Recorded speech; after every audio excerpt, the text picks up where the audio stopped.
As the old saying goes, what a difference a day makes. For example, when I was 12, I went to bed one night clean shaven and with a high-pitched voice, and then when I woke up, I sounded like this and had a full beard. And I've been stuck like this ever since. Yeah, you love it. These wrestlers know my pain all too well. Well, maybe not my exact pain, as they were all champions one day and then beltless just 24 hours later. I'm Adam Pacitti from Cultaholic Wrestling, and these are 10 WWE title reigns that lasted for one day. Join us.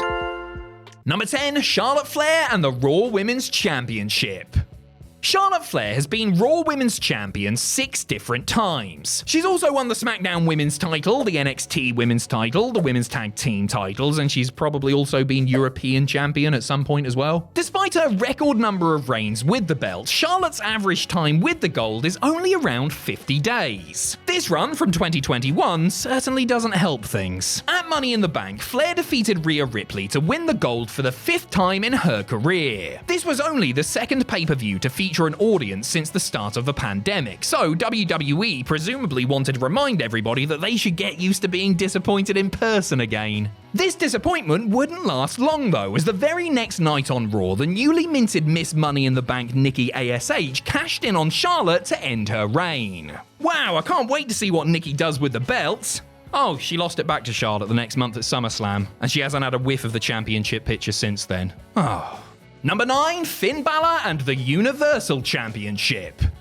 Wrestlers getting injured is a common cause of short title reigns. Perhaps the most heartbreaking example of this took place at SummerSlam 2016 and involved the match to crown the very first Universal Champion. It's also known as the one that you ruined by booing the belt, and I specifically mean you. On one side you had Seth Rollins, the heel anointed one in management's pockets, and on the other side there was Finn Balor, a recently called up former NXT champion with a great look, a killer moveset, and a delightful Irish twang. Balor beats Rollins to become the first ever holder of this brand new World Championship. Sadly, he wouldn't be able to hold anything for a while as he injured his shoulder during the match. One night later on Raw, Balor appeared with his arm in a sling to relinquish the title he had just won. It was devastating for the former Bullet Club leader and all of the fans who were desperate to see him succeed. Balor would eventually return from injury, but he hasn't been taken seriously as a main eventer by WWE since. Number 8, Hervina and the Women's Championship. Right, this one needs some explaining. On the January 31st, 2000 edition of Raw, a strange new challenger was named for the Cat and her Women's Championship. Her name was Hervina, and she would be facing off against the champion in a Lumberjill Snow Bunny match. Honestly, don't even ask. Of course, Hervina was none other than longtime Federation manager Harvey Whippleman in a piss-poor disguise. Whippleman actually beat the Cat and became the first and only male competitor to win a Women's Championship in WWE.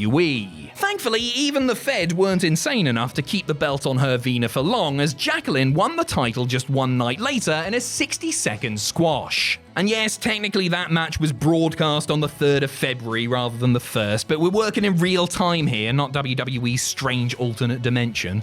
So, why did Harvey Whippleman want to win the Women's Championship? Why didn't anyone recognize that this was clearly Harvey Whippleman in women's clothing? Only God and Vince McMahon know the answer to those questions.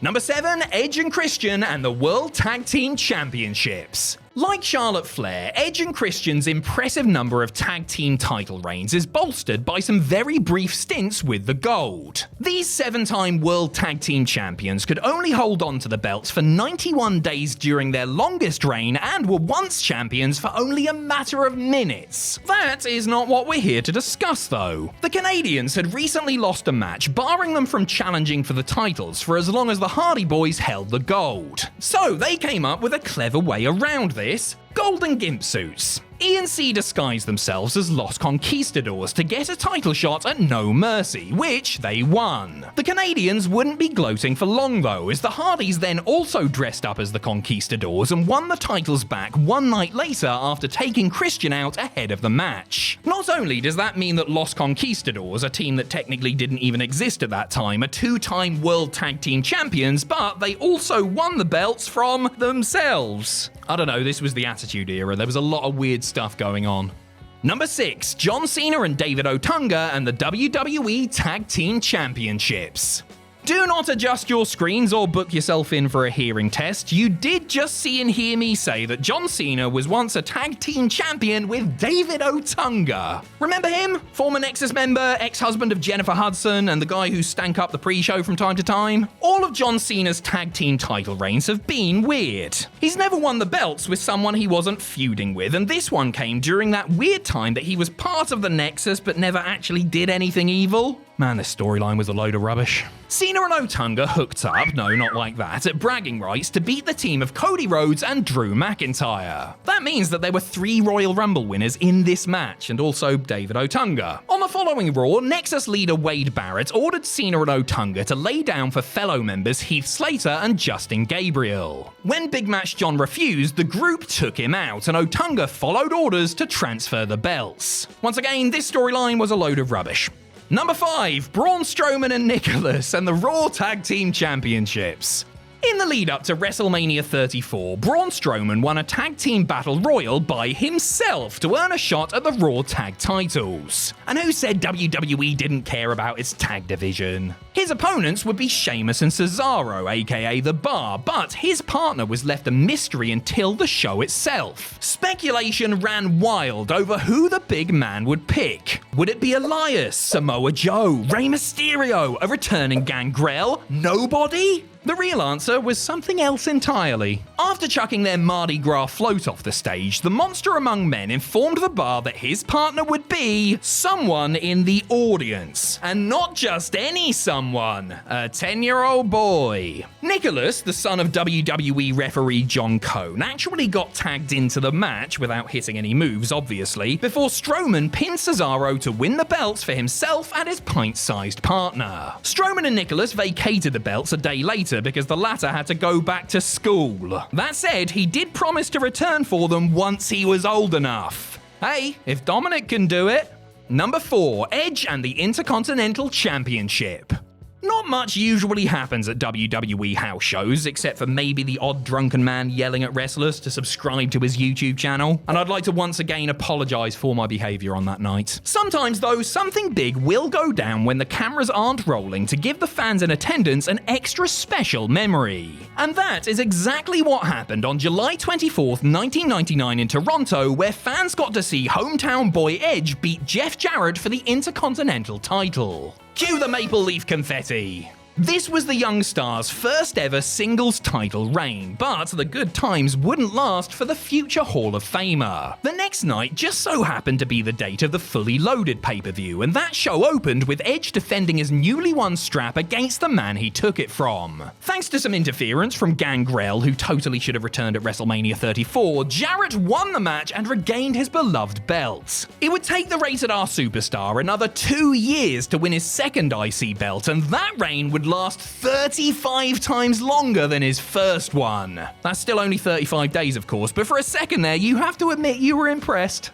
Number 3, The Miz and the Intercontinental Championship.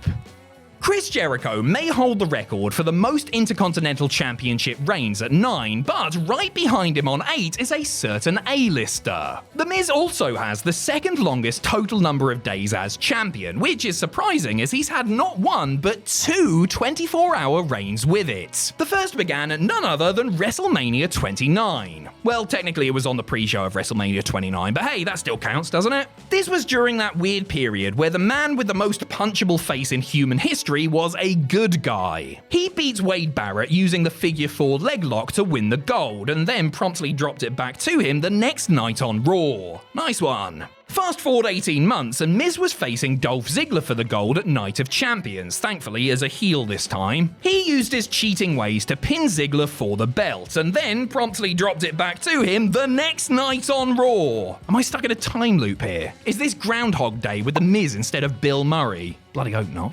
Number 2, Mankind and the WWE Championship. In the illustrious 60-plus year history of the WWE Championship, 5 different people have had a title reign end after just 1 day.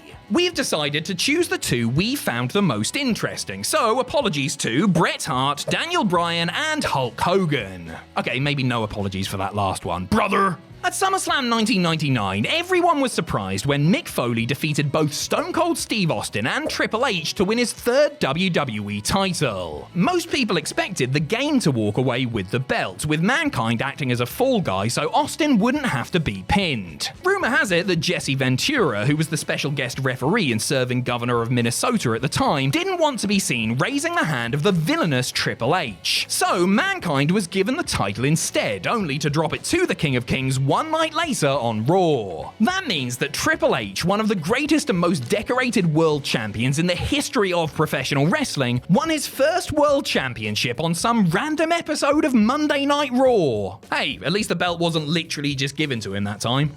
Number 1, Kane and the WWE Championship. King of the Ring 1998 will forever be known as that time a zombie chucked a bloke in a Hannibal Lecter mask off the top of a giant metal box. But there was more to this night than just Mick Foley's tooth going up his own nose. In the show's main event, Steve Austin was wrestling Kane in a WWE Championship First Blood match. If the Big Red Machine was unsuccessful, then he would set himself on fire. Sorry, that should be set himself on fire. Glenn Jacobs avoided self-immolation by winning the match and the title. Then, on the next episode of Raw, he dropped the belt back to Austin like nothing ever happened. Maybe this would have been okay if Kane had ever become WWE champion again, but this was his one and only run with the company's biggest prize. Sure, he was World Heavyweight Champion and ECW Champion, but he would never get his gloved hands on the WWE Championship again. Well, at least he didn't have to set himself on fire, eh? Every cloud.